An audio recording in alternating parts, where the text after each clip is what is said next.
দেখুন, শিব মন্দিরে তো কম বেশি সকলেই যায়।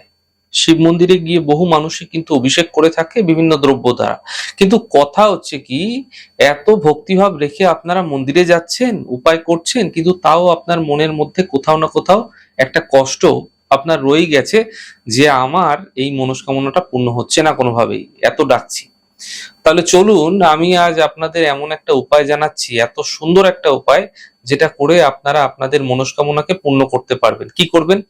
এক ঘটি জল নেবেন, এরপর সেই জলের মধ্যে 5টা অশ্বত্থ গাছের কাঁচা পাতা দিয়ে দেবেন, তার সঙ্গে তার মধ্যে দেবেন অল্প কালো তিল এবং এর মধ্যে একটা শুকনো হলুদ যে গাঁট থাকে সেটা ভিজিয়ে দেবেন, এবং এই মিশ্রিত জলটা শিবলিঙ্গে অর্পণ করবেন।